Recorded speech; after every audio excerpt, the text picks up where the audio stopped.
he sent this assignment, bring a rat, a plant, or a snake. I walked in and there was this all white, 1 foot long albino corn snake. So I got Mr. Yin and brought him to the Vipassana. I ended up using him as a teaching to overcome fear. Fast forward 14 years, started bringing Yin with me, do astrology readings, tarot readings. I noticed how he affected people, like immediately. People would overcome their fear of snakes, how you can look at the heroine's journey or the hero's journey in the chart. Because when there's the call, usually a fear will come up or a resistance will come up. They've always talked about like confronting your fear or overcoming your fear. But really what it's all about is engaging with and embracing your fear as if it's a guardian to a threshold. You've experienced the call, which usually in the chart shows up as the planet that is ruling your chart, ruling your rising sign, or the fears typically show up as Pluto. The moon sometimes can be involved, Chiron for sure, because Chiron's the wound in the chart, but it's also the medicine. The birth chart as the blueprint of our life really just brings us back to our authentic nature, which is source.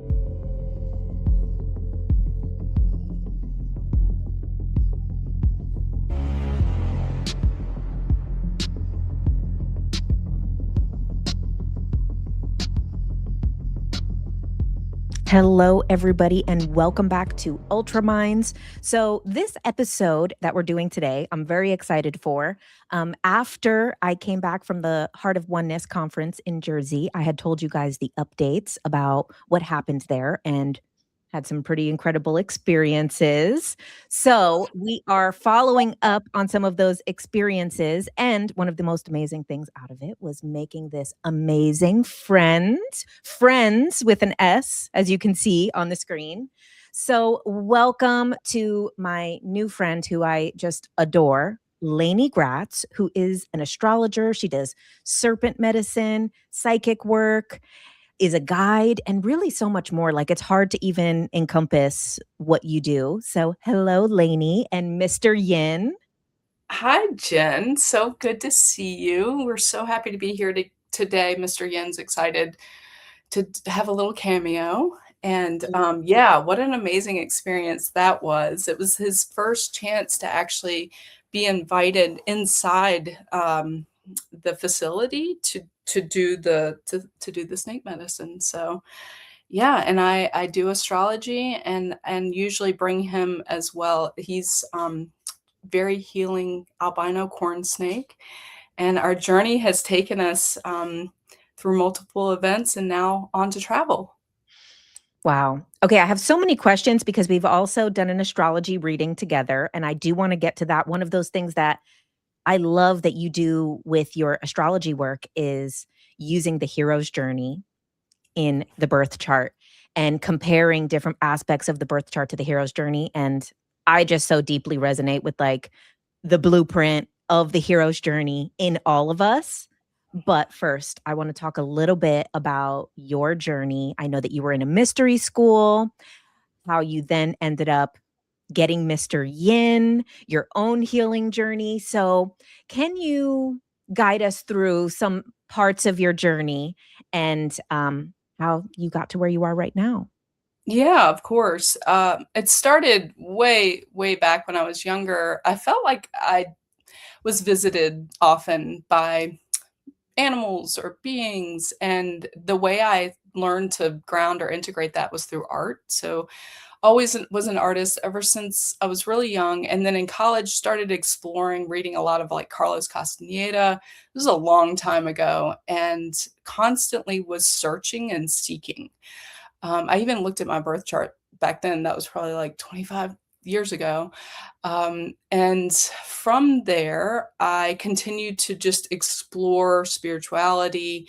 I ended up finding I was inspired probably about 14 years ago to go do some plant medicine. I was going through a separation, and from that experience, I realized I needed to get there through meditation, which was another modality that I knew that that I was getting answers. I was getting visions. And from that experience, I found a teacher, Jerome. So John Oliver channels Jerome. and he is of the Lemurian kind of master channels.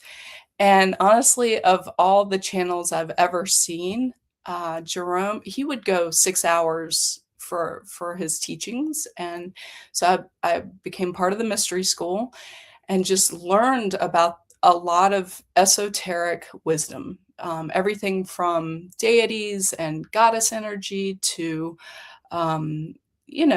things like astrology and herbalism, and how we can basically come back to ourselves and heal, actually. So, was in a mystery school for about 12 years. I left that experience, had to go no contact with somebody in the group, and from there I went deeply into astrology. John, who channels Jerome, has been an astrologer for like 40 plus years. And so he was my teacher, and among other people, among other amazing astrologers. And I dove really deeply into that. And I felt like it was a great way for me to ground these gifts of sight, the gifts of wisdom, the gifts of knowledge, into a way that was healthy for me to share with other people and get paid for it. So I continued that journey. Mr. Yin actually came to me when we were soon after I met Jerome. One of the things that he likes to do is take people through the Vipassana journey, which is 10 hours a day for 10 days of meditation. And so we were on our way to this first Vipassana in California, and this was 14 years ago, and he sent out an email. This was what he would do, just as a guide, as a teacher, as um, a spiritual being, often is to send these wild assignments. So he sent this assignment that just one sentence: bring a rat, a plant, or a snake. And we were already in California, so I went to this place called Medusa's, and I walked in, and there was this all white, 1 foot long albino corn snake. And so I was like, okay, and I had snakes. I grew up working with animals, working with snakes. And so I got Mr. Yin and brought him to the Vipassana, and Jerome, so long ago, ended up using him as a teaching to overcome fear. And he talked about Yin being an oracle from a past life. Fast forward 14 years, I started bringing Yin with me when I started to do astrology readings, tarot readings. And I noticed how he affected people, like, immediately. People would overcome their fear of snakes. So that, combined with the astrology work that I was doing, we just sort of started to team up. And now he's been wanting to spend more time with people. We do these sessions called Serpent Heart Integration, where I put him on their bodies, whether it's at a retreat or in a group session, maybe with sound work, frequencies, smell, all the senses. And he has a multitude of things that he does to sort of help people, again, expand into that knowledge of self, come back to who we are and overcome those fears. Um, and then that, sort of goes along with the whole hero's journey aspect with the readings as well. Wow. Okay, so I did get to experience not only astrology with you, but also separately Mr. Yin's healing, and also witness it with a lot of people. So I had talked about this longer on my Tuesday night live, so I won't get into like the whole story. But my sister, she lives in Jersey, and she was coming to the conference as well. And the first night before the conference, we were all in the house together. She had seen Mr. Yin, and she's like, oh, like intrigued, but also afraid. And the way that he just became so still when she said she was afraid, he was just like frozen, completely frozen. And we're like, oh, like touch him, touch him. She's like, no, no, no, no, no, no. A couple days later. And so she'd been having some medical stuff coming up and was waiting for tests to come back. And she was so afraid that it could be an organ, it could be the gallbladder. And really had been gaslit by doctors for the last year. We see Mhm. that, she maybe wasn't ready for that diagnosis yet. Mhm. And, kind of doctors dismissing her symptoms and her pain. And so she was all weekend waiting for those test results and like checking online and waiting, waiting, waiting. And then also having this fear of touching Mr. Yin. And so on the last day of the conference, she gets to, we're all kind of like, come on, you got to, like, you need to touch him. And it was just like, he goes onto her, and you worked as well, obviously you guys work in unison together. He freezes again. And all weekend we had been with Mr. Yin. That was the only other time that I had seen him freeze was then when he was on her. And later my sister had said that she started hearing his voice in her Mhm. mind. And Yeah. he was saying like, telling her like, I'm not going to bite you. You're safe. Trust me, I'm not gonna bite you. And he kept telling her, like, there's nothing to be afraid of. And then he started going to her stomach, which is where she was having the issues. And then he went up into her jacket and onto her shoulder. She thought it was Chelsea holding onto her shoulder, supporting her, but it was Mr. Yin on her shoulder. And then she saw Chelsea walk away and she was and he had told her during that was a really around like overcoming fear. And it Mhm. was like things were okay. Like you just need to do breath work. Whatever's about to happen, you're going to get through it. It's going to be for the best good. And then a day or so later, we went to the Hindu temple in Jersey, I believe it's in Robbinsville. And then she got, while we were in the temple, she got the test results and it was her gallbladder and it needed to be removed. And Wow. so, like, her overcoming that fear, like, literally seeing her before working with Mr. Yin, and then after, maybe about 15 minutes, she had completely, like, transformed around fear, and then Mhm. was about to face this really big fear of getting an organ removed. And And then it wasn't so big.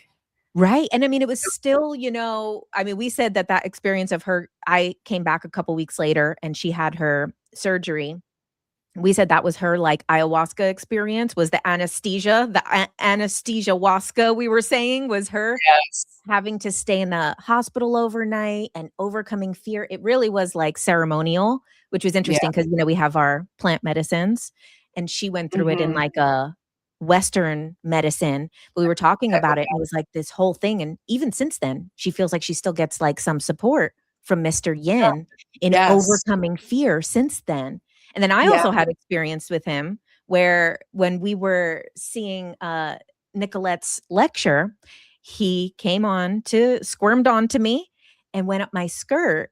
And, of course, you're kind of like, "Oh my god, like, this is Mr. Yin's up my skirt." And it's also interesting, I don't wear skirts very often.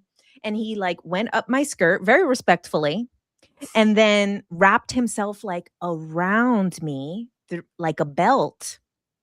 And he was, like, telling me about, like, sensuality and intimacy and things like that, and, my personal journey has been very, like, pendulum swinging with the sexuality, is, like, extreme to extreme. So, like, all and then, I think they call the term sexual anorexia. So, because then I went through, like, a celibacy stage Yeah, for years, and a cleansing period. yes. So kind of these so he was like working on me with that and it was more energetic. I didn't get that many verbal messages. It was just like, okay, this is what we're working on.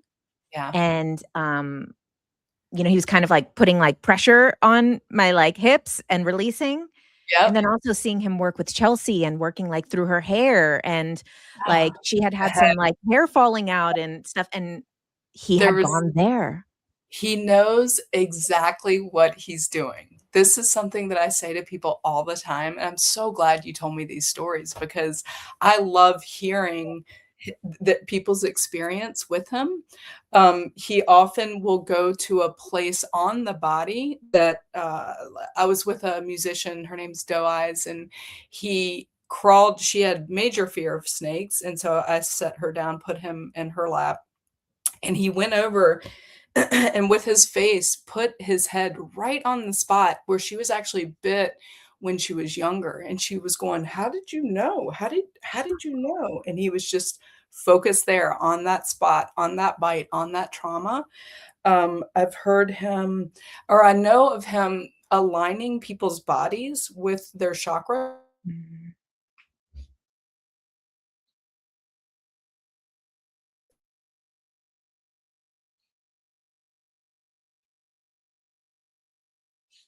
Who we are.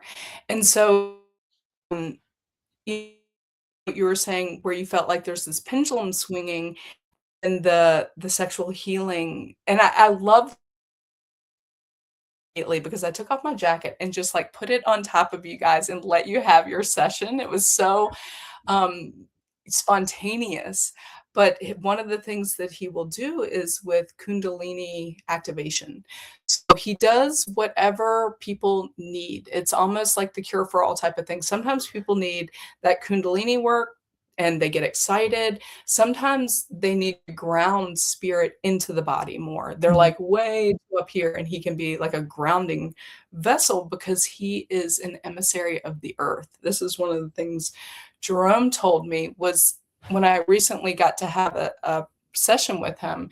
He said, being, a serpent, a snake is so connected to the earth. It literally crawls along the earth that it helps Mhm. ground people. It helps calm them. It helps bring them back into their bodies. So integration into the body is a big thing that he will do. And then the messages, that's another thing, and another reason why he wants to work longer with people, because usually when we do these quicker sessions and there's a lot of people around, it's harder for people to receive insider messages. But he will often either give messages to me or he'll give them directly to them.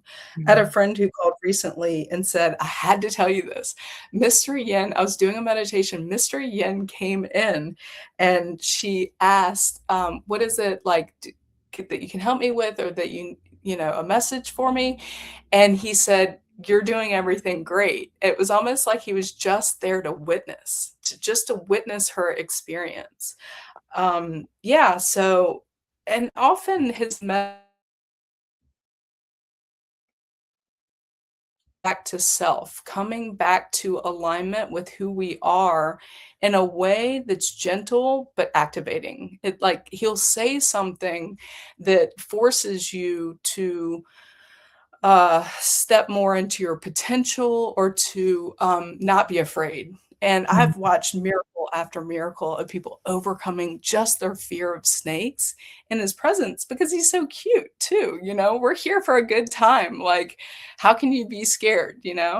And so, yeah, there are so many things that have been unlocked, even just in the last year, honestly. How he can, if you focus on him or if you invoke his name, so the way it works with us, I learned, is it's not like he's giving me a message or sending me a message. It's telepathic, like the minds are merged. And actually, I would say for anyone who has a snake or feels like they're already connecting with their snake, that's probably what's happening. It's a telepathic merging of the minds, but he can also do that with the body. So one thing that he's been prompting me to do is to get, like, yoga, get more into the body. Because again, it comes back to the alignment aspect. Mm. Wow. I mean, he's so stinking cute. I can't even take it. Like, he's just so cute. He's And my little Dean. I know Dean's over here. I'm gonna bring him my Chihuahua medicine. Don't wake him. Don't wake the sleeping baby. So one of the things too that you and I were talking about when we did our astrology reading together was really about one of the things I wrote down from it was that you talked about like fear being like a guardian and Mm, loving fear and things like that. So can you kind of, because I do think that, you know, because Mr. Yin, because snakes are one of these things that is just like a very strong inherent human fear. mhm, And, obviously it has all of these different connections to knowledge, to wisdom, but then even just the physical aspect of danger and things like that.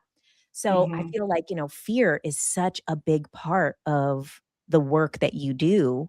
Yeah. is, overcoming fear and looking at Mm. fear through a new lens. So can you talk a little bit about what you said about fear being a guardian?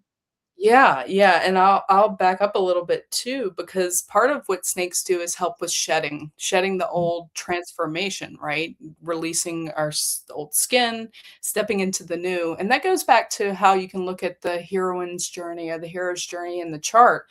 Because when there's the call, from spirit, from um, yourself, where you feel like you're ready to step into the new thing, usually a fear will come up or a resistance will come up. And, one of the best ways that we're supposed to, they've always talked about like confronting your fear, or overcoming your fear. But really, what it's all about is engaging with and embracing your fear as if it's a guardian to a threshold, because you're Mhm. on a threshold, right? You've experienced the call, which usually in the chart shows up as like the planet that is ruling your chart, ruling your rising sign, or it could be part of the North Node. And you decide to step into it, but then the resistance comes up. And that could be one thing Jerome said to me was, there's never a bad excuse as why not to do something. Like, we will constantly come up with a good reason as why we shouldn't, leave this job or step into this relationship or go travel or just totally split off from our old identity. And so that's one thing, is just like the awareness of what the fear is. Usually there is a money aspect, or there's if you're a parent, it could be that the fear comes up around your children, of course, like that's, um, a good excuse. And so acknowledging the fear, but then looking at it and even going into like a meditative state with the fear, where you give it a persona in a way. I had a fear around betrayal. So I saw this betrayal as like this really dark creature that showed up to me, and the idea was to invite it to my table and to give it some tea and actually embrace it and see what it transforms into. And it always will. The longer you sit with the fear in a way that you're not afraid of it, the more you engage with it, the more you're curious about it, it always shifts into something else. So, from that fear, it turned into a kitten, we played, and then I, even, like, led it back to a point in my childhood, or I think my inner child, like, came out and played with that kitten, and that can be another, clue as to who to work with, where you need healing around this particular situation. But yes, embracing the fear, loving the fear. And there was this amazing story where Yin worked, when we co-facilitated a medicine retreat, and the musician there, his name's Luis, he goes by Fi Uno. I didn't realize he kind of had a fear of snakes, but he grew up singing this song that was connected with his father, called Sueño con serpientes, and it's I Dream of Serpents. And he ended up doing a reinterpretation of this dream because he was so affected by Yin, and he called it Mr. Yin's dream. And in the song, it talks about how the snake would come and he would like cut off the head of the snake because he was afraid of what it would do, that it would eat him. And then it got to a point where he realized, instead of cutting off the head of the snake, he would sing to it. And at that Mhm. point, he integrated the snake medicine, by Mhm. singing to it, by embracing it, by loving it, versus by trying to like fight it. And that's what I think we do, at first, is we try to like fight the fear, or resist it, or suppress it, or don't talk about it. That's another thing, like just talking about it sometimes like helps to acknowledge it, and that's why therapy is good. Talking about Western medicine, like that's one of the best ways to overcome the fear so that we can move into the call and Mhm. move into the parts of the journey that bring the people to us that want to support us, or open up our gifts, or open up our creativity. Yeah, so overcoming the fear, big, big step. And I think a lot of people are there. They recognize that, they're strong enough to do it, especially now with all these planets in Aries, giving us the courage to take that like next step. Right. So I did the exercise that you suggested, and I also have this betrayal wound. And Mm. so, I put on, the Roxiva, which is like the flashing light that gives you like kind of a psychedelic experience completely sober. And Nice. the setting that I picked, I kind of just picked one that had a cool name. It ends up going like full like rave. So I'm like, I'm gonna bring my betrayal wound to the table and have tea with it. And it's like, no, we're going to the rave. So then I'm at like the rave with my betrayal wound. And, at first, when I first saw it before the music really kicked in, I was experiencing it like first, like kind of all sad, constricted, like protective of itself.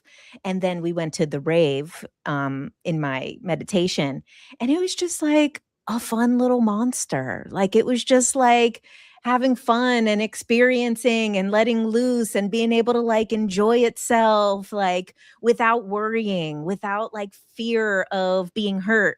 It was just like jamming out at this rave. So it was I love that so much, because then you'll never look at that fear the same again. One of his big messages, Yin, it's so simple too. He's like, once you can overcome the fear of snakes, you can do anything. Once you can overcome your fear, you can do anything. And it's like what you said about your sister. It like somehow, you know, touching on that fear in a gentle way shifted things for her. So where do you feel like that would take you next? Like, how do you look at that now? Was there anything about that that you felt like, oh my God, this is not as big of a deal as I thought that it was? Well, it's interesting because this does come up in different kind of journeys and things like that. Because this is obviously a wound that comes up throughout my life. And I had actually done a shamanic journey here live on the podcast with Chelsea. And one of those things that had come up was it was kind of all of these people who had betrayed me, exes and stuff had come up. And they were Mm. all kind of like similar type of message in a different form of like, wow, like kind of like, thanks for allowing me to be able to experience being a piece of shit in this lifetime. Like, thank you.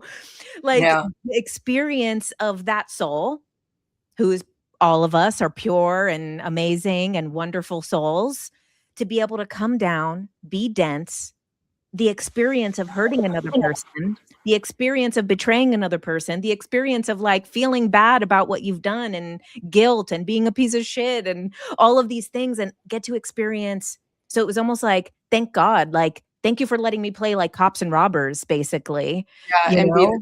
bad guy. The Yeah.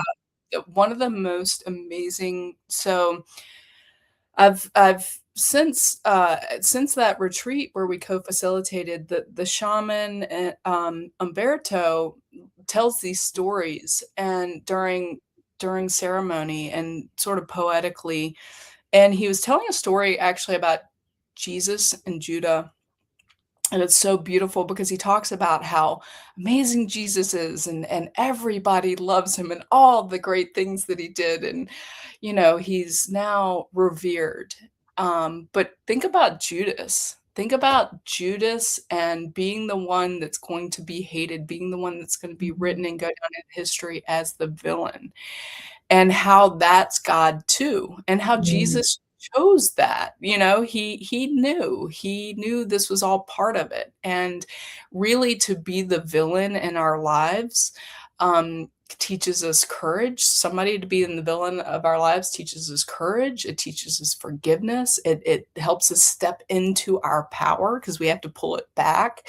That person does actually so many things for us, that when you get to a point where you can only experience gratitude, and also realize that we are the villains too of someone else's life. We, in this life, in some past life, we have been the piece of shit.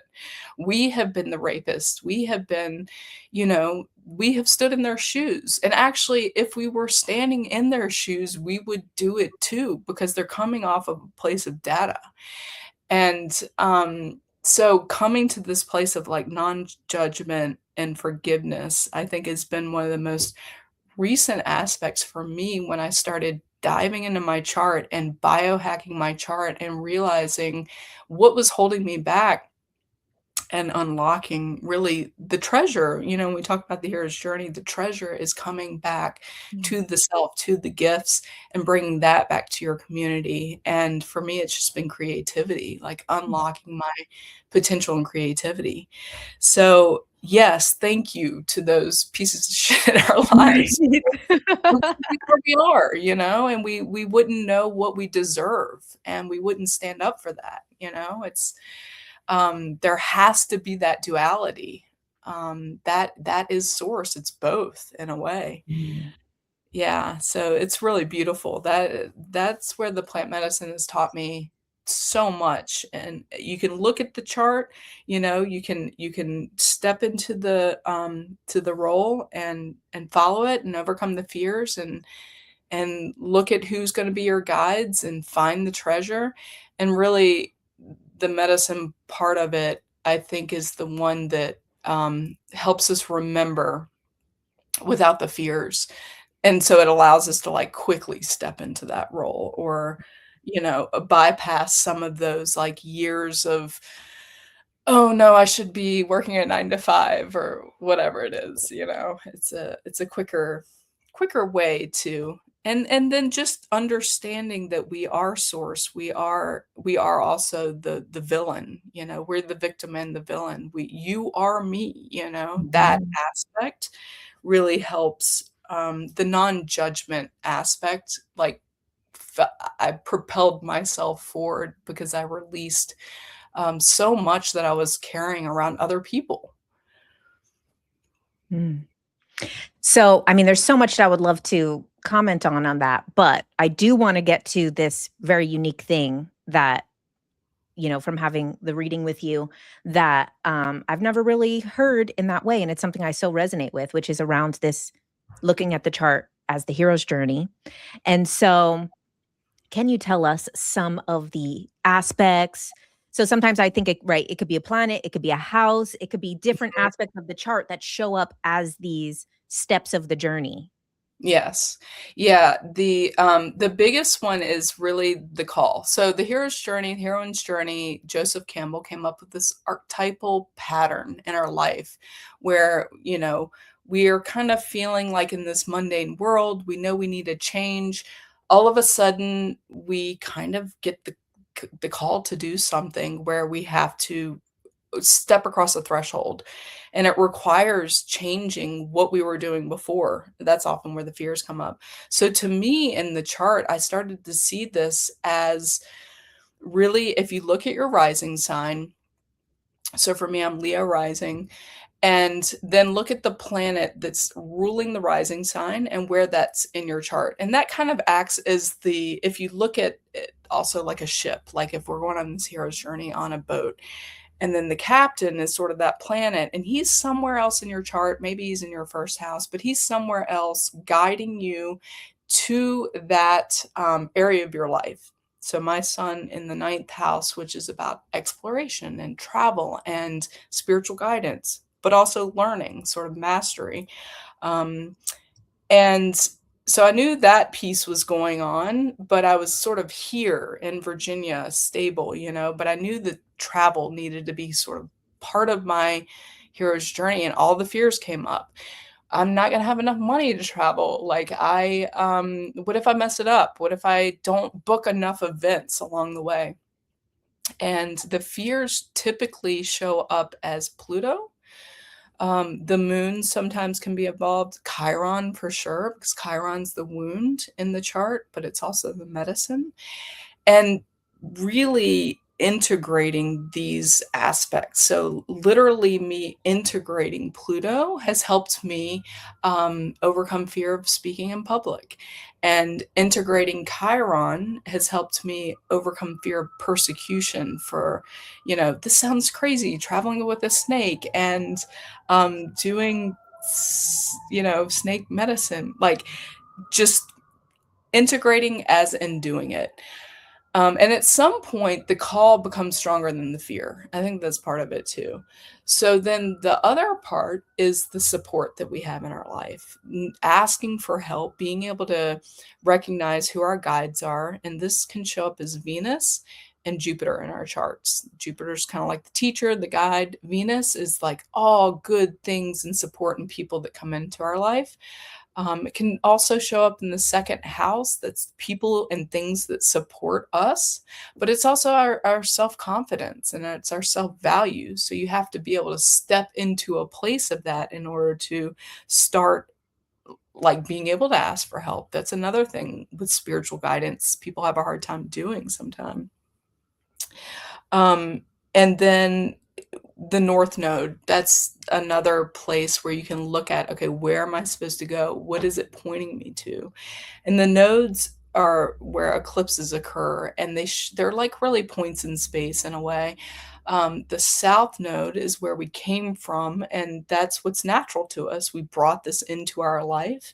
And the North Node is kind of what we're striving for. So there's a few different placements that all work together in order to help. Again, the treasure really is coming back to our authentic self. So all you really have to do is be you to get there. But we've been so conditioned, and through society and through our families, as how not to do that. And so the birth chart as the blueprint of our life really just brings us back to our authentic nature, which is source. It is creative source. And once you unlock that, miracles feel like they happen every day. Like you're in synchronicity, you're meeting the right people, you're getting, like I have so many amazing events that are going to be happening across the country, and then starting a visionary art and medicine retreat. Things like that just start unfolding because you've followed the blueprint of your life. Mhm. Yeah, there were so many interesting things that, you had talked about.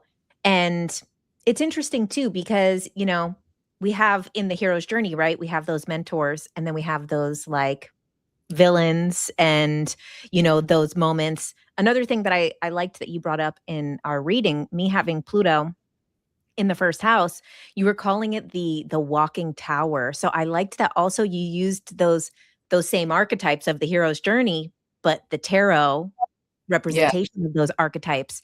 And you had also mentioned about my moon in the 12th house being Mhm. like this high priestess.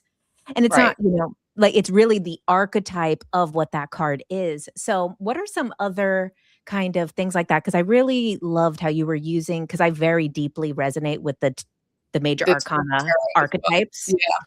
Yeah, and I like to use the cards during readings. Sometimes I get in such a flow state with the charts that I don't even need the cards, but often, the cards will bring, like, a little bit of color, a little bit more information, and so Pluto is that death and rebirth. It is your ability to kind of appear in a room and people automatically know that you see the truth. So it's like the bullshit parameter. You know what I mean? Like you can not be dishonest around you, and that is why it's like a walking tower type situation, because people immediately have to face some aspect of themselves that might not be true. And then the other aspect is like it's super magnetic. Like you can be super magnetic having Pluto in your first house. And yeah, with the high priestess, the moon aspect, it's funny because if you look at all of these archetypes, even Jupiter, Venus, um, the positive ones and the negative ones, they both have sides that can be positive or negative, right? So Jupiter could have been the father that was suppressing you and making you feel small in your journey. Mhm. But then once you step into Jupiter, you become autonomous. You become your own guide. And so it's a matter of, but there are like very specific, I guess, archetypes that unfold. Um, a lot of the times people, when I come across people's charts, they are often experiencing what I've been through. So channeling abilities, psychic abilities, like moon in the 12th house is very open to source. The 12th house is the place of spirit in the dream world. But it can also, moon can also be shadow stuff, and so can 12th house. So the more, and sometimes we can't see the 12th house. It's like next to the first house. So it's like we have blinders to it. But the more you actually step into high priestess role, then you kind of integrate that moon versus having it control you. So that's another thing that I like to do with these fears is, and with the positive aspects, people who are in our life as our guides, also we're integrating them. It's like if I come across a spiritual teacher or guide or shaman that I really respect, the only reason why I'm coming across them is because we're sharing a similar frequency. And you can look at that for all the people who are helping you in your life as well. So it goes for the fears and the positive attributes of the chart. We're really just trying to integrate them all. And yeah, that 12th house one is tricky because until you learn it, until you become it, it can almost be like self-sabotage. Mhm. Or it can be the hidden enemy. It can be the trickier aspects. But I love these placements. I love the spooky houses, 8th house, 12th house, 4th house, because that's where we most connect to spirit and our ancestors. And the reason why people have a hard time with them is because it brings up the shadow work or the inner child work that we haven't quite done yet, or the family lineage, ancestral lineage work. But once you've done it, it's like you feel totally connected to source because that's all of those placements. So someone who has a lot of planets in those houses, like those spooky houses, Mhm. how does that show up for a person? Channelers. So Mhm. a lot of people I work with, we go do events, we vend at, say, the channel panel, where people have direct connection to spirit. They or things like telepathy with a snake or with alien beings. They're just very open. Those are very psychic, open houses. The ninth house, too, is more of a wisdom one. It's like literally direct information. But ninth house can also look like early in your life just really being studious and loving to know knowledge and loving to travel. So there's mundane aspects to all of these houses. The 12th house, because it's the hidden, it's like very hidden place. It's hidden institutions like government or prisons. So people who have strong 12th house placements can often work for the government as well. So it can be mundane, but I feel like when people are coming to me at this point, they're also ready to sort of tap into the spiritual side of it, connected to your dream world aspect of Mhm. it. The aspect, it's interesting because 12th house is a very, like, people can have a lot of addiction if they have planets in the 12th house or like the ruler of their rising sign in the 12th house. There can be tendency towards addiction because what addiction really is trying to connect to source. It's trying to merge with who we are, right? Source energy. But and that's why you have, like with AA, the 12-step process, because you Mhm. go from alcohol to connecting with God. It's the same energy. That's really what they're looking for. So these houses, people tend to avoid them until they go into therapy, until they're forced to face them. But then once you do, it like opens everything, because you've done the healing at that point. And so one of the other things that was really cool about the reading that we had done is that you talk about the annual perfections. And so Yes. can you explain what those are? Yeah, the annual perfections, I actually do this in every reading because it's so accurate and it's quick and it's easy for people to learn and understand. So if we're talking about the hero's journey and you're trying to like hone it down to a specific maybe area of life as well to tap into that's getting developed, that's the annual perfection. And it happens from your birthday to your next birthday. So for you, you started experiencing your second house annual perfection. Tell me your birthday again. It's August 16, August 88. 16th. So August 16th, up until this August, you're going through second house, and that's all going to be about finances. Again, the self-worth, self-confidence, coming back to yourself too, empowering yourself. It's in Sagittarius, so travel's going to be in there. Um, and then the people who support you. So you'll find that there's like a development that happens. Somebody comes into your life to help you out with finances, or you end up traveling more. And the other aspect of this, and it's based on your age. So 37 is always going to be second house.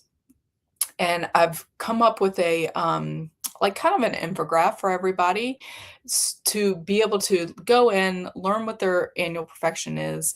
The sign is important as well. So if you know your rising sign, you will know what your third house sign is, or second house sign for you, Sag, because we also look at what's called the Lord of the Year. For the whole year, there's going to be one planet that's sort of like in charge and helping you out. So Jupiter for you, Lord of the Year. And I think that's what we talked about. One of the reasons why you shifted some of your content, because Jupiter's the teacher, the guide. In the eighth house, death and rebirth, total transformation, identity shift. So you can look at the annual perfection as a way of, okay, this year I should be focusing on these type of things. And it's just uncanny every single time. And that's something you don't even need your birth time to be able to look up. Oh, I love that because, that's the one thing too. A lot of people who don't have their birth time, they feel very left out of these, big discussions around because everybody's into astrology and human design and all of these things. And so we'll put the link in the description for people to basically put their email in and you'll email them the infograph of the different years because, obviously not everybody listening is 37 to know that it's going through the second house or what that means. Sure. Yes. I'll So go through all the houses. I'll actually even go through all the signs, and then I'll put in some information about the planets, because if you have planets in that house, they're getting activated as well. So it's important, you can just like dive a little deeper on where you're at with that. And what you were saying about people not having their birth time, this comes up a lot in readings. We can still read the birth chart without a birth time, but we're not really going to know the houses, and the planets will be in the same signs, and we can read that. It's just we're not able to go to a deeper level. So if you've been wanting to get your chart read and you don't have your birth time, don't let that stop you. The other thing that you can do around that is go to the hospital vital records. And if the hospital doesn't exist, go to state vital records. And often you can get a long form, you can order a long form birth chart, and you might be able to get your birth time. I love that. And so just to kind of for anybody listening to kind of clarify on this. So each year you're moving through a house of your chart, and then whatever individual person that they're moving through their own chart, each one of their houses is going to be ruled by a different sign or in a different sign. In a different sign ruled by a different planet. And then, And so so say, that's for always example, going to activate.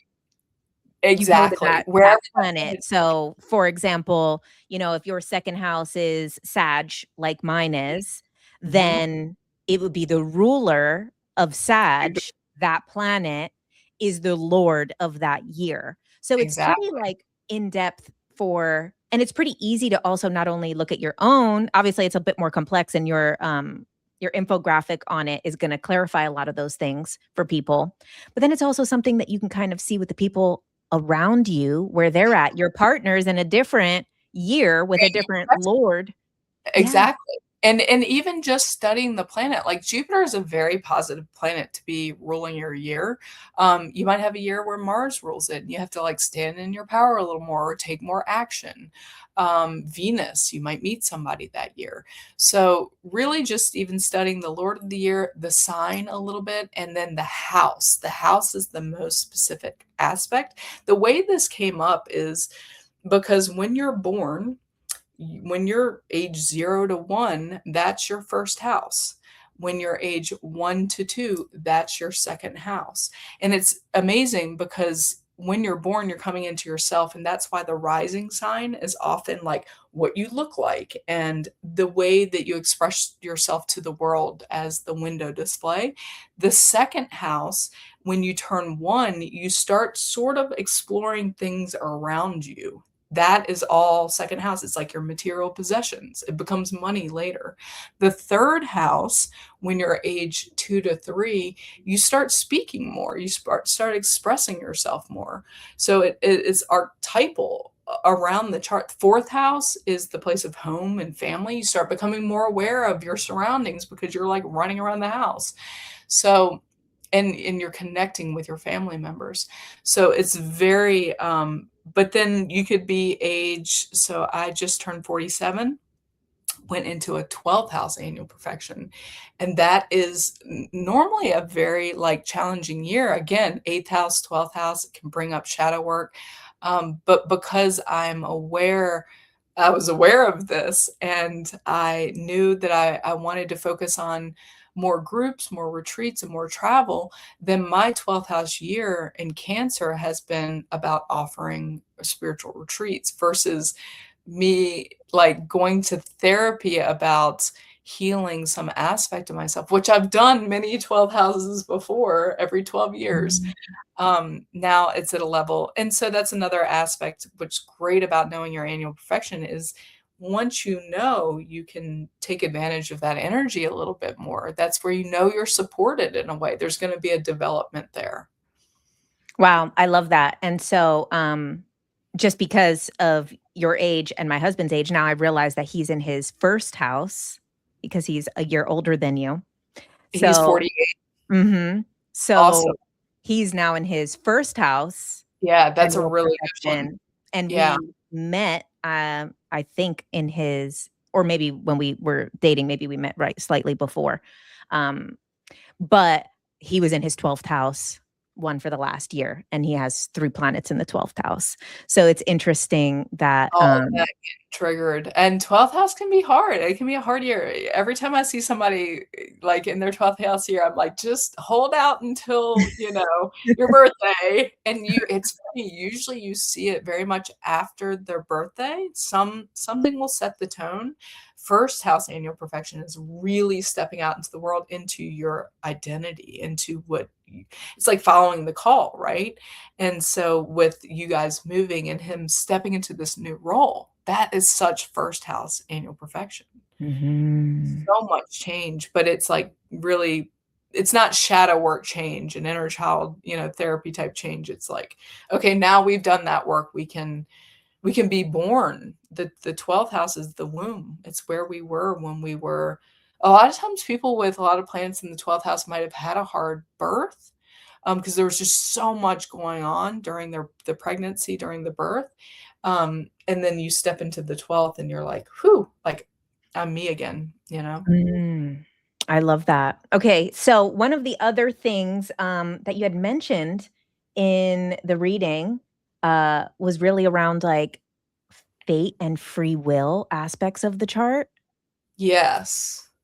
Yeah, there's an amazing podcast actually on this between Chris Brennan and Adam Ellenboss. I love following Adam weekly. I get updates from him, and they did a like this podcast about fate and free will, and because you kind of sometimes feel like it's one or the other. You like, am I in charge of my life or am I surrendering to what's just happening?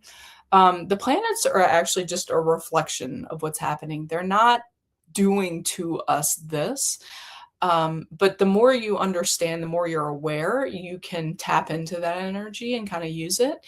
And so for a long time, I have been surrendering to the messages from the guides and the assignments and just doing the thing, right? Even if it just like feels like it sends me into another PTSD moment. It's like I've surrendered to spirit and I'm doing it. But I've gotten to a point where I've understood free will like you can use your free will, I guess, to be disconnected from source, be disconnected from your chart, be in resistance, um, or you can use your free will to be a part of that. And I feel like this is where they kind of combine, because I'm at a point now where I'm like, I can surrender to fate, but I can also use free will to steer to what I want, to what I desire, to what I know I deserve. And that's where I really want to use free will, is not to resist it necessarily, but to use it, to take Mhm. advantage of this connection that we have to source and to ourselves. And I think people don't often give themselves the opportunity to do that in a fun way or in a um, joyous way. Like, I want to use free will for joy, you know? And you had also mentioned, like, biohacking your chart. So what do you mean by that? Yeah, this is where I started to realize that I could look at my potential, my greatest gifts, my strongest aspects and allies versus worrying about all these maybe negative aspects of my chart. So I look at my chart, and that's where I started to realize, oh, well, maybe based on my chart, I should be traveling to do this work, not staying at home. So that's just a good example. Or based on my chart, one of the things that I did was I used to teach in a women's prison for about 8 years. I took Buddhism teachings and Wicca teachings because the Christian sect always gets like so much good volunteers and resources. Um, but this was something guided to me by Hecate. Like, I've had lots of different assignments in that way. But it's funny, much later, I went back and looked at my chart, and I have Jupiter, the teacher, in the 12th house, the prison system. And so literally, I was already also doing it. I think a lot of people are already doing their chart. They're already biohacking their chart. I'm just here to show them that they're doing it and that they could do it better if they wanted. If they really wanted to step into some aspect of their life, whether it be their creativity or their psychic abilities or their um, you know, ability to attract money, whatever it is, that it's there, it's listed, and that's where biohacking comes in. It's just following the hero's journey. It's following the call. Right. Okay, so now another thing that I love that you talked about, which is also what your retreat is going to be doing, is you talked about art as integration. And, a lot of times I kind of hear people saying art is the medicine, which is true, right? Mm, mhm. But you talking about art being the integration, I think is Mhm. also like a really nice perspective on that because yes, it is the medicine, but it's also the integration. And a lot of other medicines, the integration is different. Right, Plant medicine, you need a right. different thing for integration, Yeah. even like my sister's journey with the medical system with her gallbladder, the integration is different. So, can you tell us a little bit about art as the integration and also your retreat coming up because it's coming up pretty soon? Yes. I so art for me has always been a place where I can kind of get into the zone. And I've noticed actually for a lot of creatives that come across my path, the ruler of their place of creativity, which is the fifth house, tends to be in one of these spooky houses. So they're literally channeling. That's how it works for me. I have Sag in the fifth and Jupiter in the 12th. So it's almost like you're channeling the art, or um there's just a connection to spirit. So that's one reason why it's the integration and the medicine. It's like the connection to source, but also the way you put it out there brings it into, it's almost like doing tarot or astrology. The minute you start doing that, your gifts of the oracular gifts start opening up because you're grounding it, right? And so art does that in a way where not only can you connect to source and ground it, but there's something healing about it. There's something sort of like transmuting about it. one thing that Jerome taught me about Frida Kahlo, he was saying that she was one of the biggest artists that was in pain, in emotional pain and physical pain. And the way she actually like healed through that was through her art. It was the way that she was able to transmute that energy from anger into understanding. So that's the other aspect. There's like an emotional intelligence aspect that happens with art. And it's sort of like therapy, talk therapy, or it's sort of like writing, or with yoga, you're moving your body. There's a movement that's happening. There's a creation that happens. So with the retreat, I was actually down in Mexico, and when I was down there, I was inspired to ask the owner about doing a mural, and she was all about it. And when I went into the Temescal, so this is a beautiful 14-acre holistic retreat center in Mexico. They have wolves and a Buddhist lagoon and amazing food. Just everything about the space is awesome. All the musicians are there for each ceremony, which just brings another, and they're just like, you just connect very easily with them. So you're already in that creative energy in a way. And so I went to the Temescal, which is the sweat that we do, traditional sweat, where they're literally like getting the stones from the volcano, and you're going through this process. And when I went into the sweat, I asked for inspiration for this mural, and in came a huge, like colossal stone being, and it had plants growing out of it, and it was pouring cacao. It was like pouring a huge pool of cacao. So it was the spirit of cacao that wanted to come through and wanted to be part of this mural. And from that, I realized that why not turn this into a retreat? Why not invite other people to come and help me with this mural and be a part of the medicine, and use, like, one day we're going to do a ceramic totem animal to help us connect to ourself, like a ritual process before going into the medicine. We'll get to create the animal, and then we'll get to come back and paint it, because it really like does connect you and ground you and guide you in a way. That way, when you're going through your journey, if some tricky things come up, you've got that animal to connect with. And then with the spirit of cacao, we're going to do a cacao ceremony with Mr. Yin. He's going to be doing serpent heart integration. So Yes. on people's bodies, we'll have live musicians. And yeah, it's just all to activate that heart space. I think that's what cacao is amazing for, is really opening our heart. That's part of this whole process, is how we live through our heart more.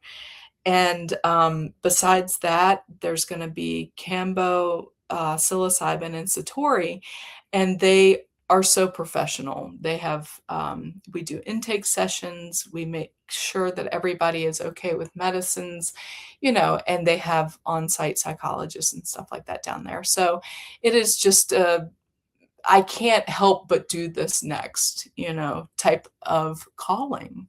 Mm. And so, what is the Satori? It's not a plant medicine that people talk about often. It is DMT as well. It's just using different vines, different plants than ayahuasca. Mm. And that was one of the reasons why I wanted to be able to bring it in. For people who were interested in ayahuasca, Satori is a similar experience. For me, I can go on to long journeys with ayahuasca, but Satori, there's something about being very present and then seeing behind the veil at the same time. So, yeah, same experience where you often with ayahuasca, it will bring you to a situation where you have to face some aspect of yourself.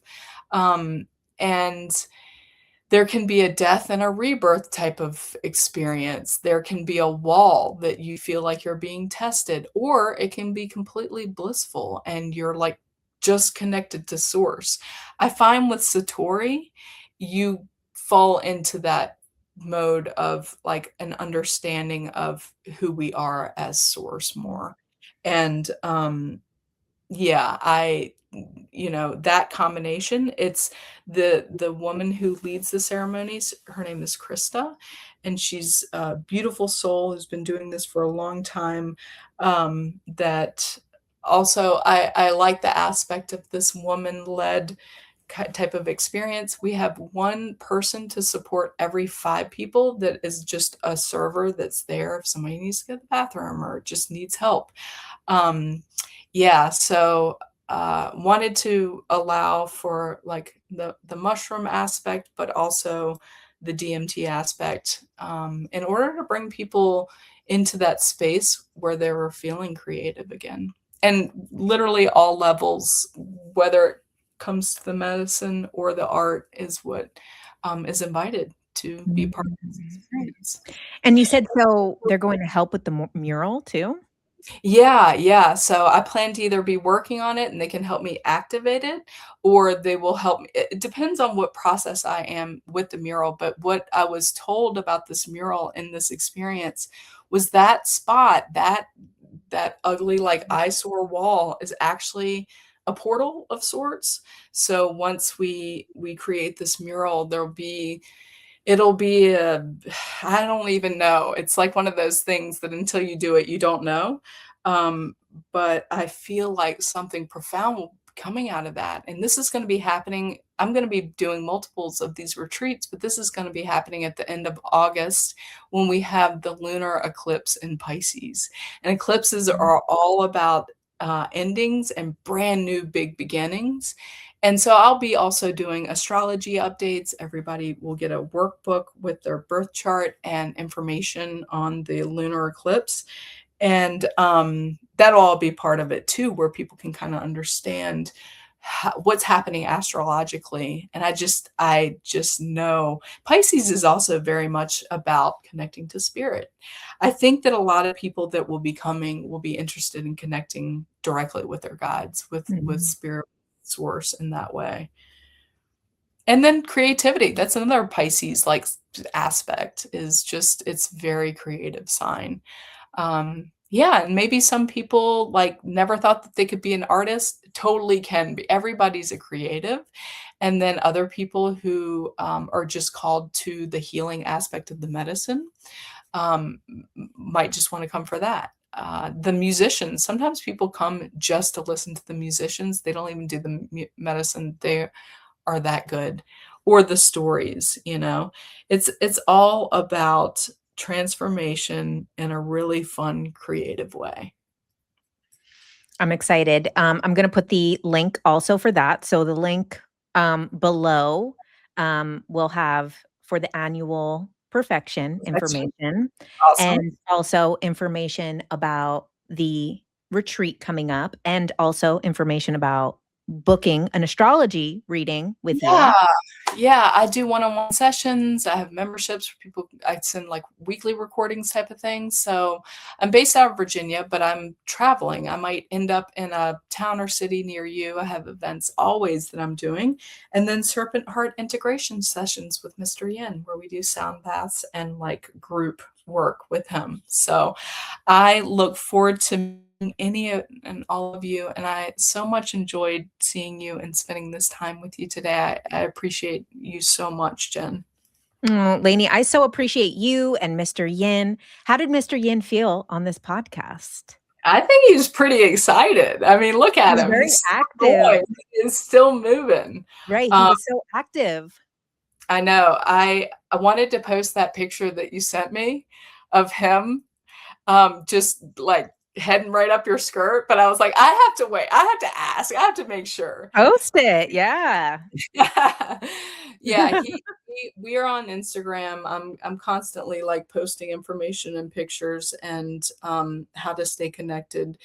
And yeah, I can't wait to see you next. We'll have to do another little serpent heart thing. Or maybe Dean and Mr. Yen can have a moment together where they, the albino comrades. Yes, he's awake now, he's moving around. Oh, please. This is My Chihuahua medicine. No. Oh, look at him, our albino buddies. Look. Oh, they're the best. Yes, you should take him around and just place him on people's bodies. You know, I don't bring him out very much yet because he just got the last round of his shots, and every time he's been outside, people are like, "Oh my god, like, is that a baby Chihuahua?" Like, even people who say they don't like Chihuahuas, they love Oh it. my god, look at Yen looking at him. He's totally giving him the stare down. "Oh, Dean, You you're getting guys are your gonna own meet. session today." And I'm excited for you to come to Georgia and stay, and I would love that, so Yeah, let's get together soon. Can't wait for the next thing, and you're gonna be at the Psy Games, right, coming up, is that right? Yes. Yes, you're going? Well, I wanted to go and vend it, and I think I might be in Chicago at that time, so I haven't pulled the trigger, but Jordan and Sarah are gonna be there. I Yes. If I don't pull the trigger on Chicago beginning of July, I'll be there. Amazing. Lainey, I so appreciate you and Mr. Yin and all of your wisdom. It's really, you have such a good, like, healing presence. Like, I feel like people listening to this are just gonna like there's like some sense of peace that you give, Aw, and it's the and way that you talk and the things that you share. It's just like so on point. Like, I really so appreciate you and your wisdom, your well, medicine. it's mutual. I'm a mirror, you're a Mm. mirror, so it's so mutual, and I so appreciate everything. You've inspired me so much. I've stepped out so much more since meeting you, and, yeah, I'm grateful for this connection. Thank you. And our little babies. Our little babies. Even though Yin is a very wise, not baby, but he is a little cute baby too. Oh, he's a baby, and Dean's wise. Look at him. Many lives, this man. Wow, you made it to the end of the episode. Congratulations. That tells me something about you, that you enjoy long form content. So I think you might enjoy this YouTube channel. You might want to like, subscribe, because that's what we do around here. On Ultraminds podcast, we do long form conversation with some of the leading minds in spirituality, consciousness, astrology, and more. But every Tuesday night, what we do is a Tuesday night live where I do a solo long form conversation, interacting with the comments, answering questions. And overall, what we're doing here on this page is deconstructing a lot of spiritual bypassing type of values and exploring consciousness through a new lens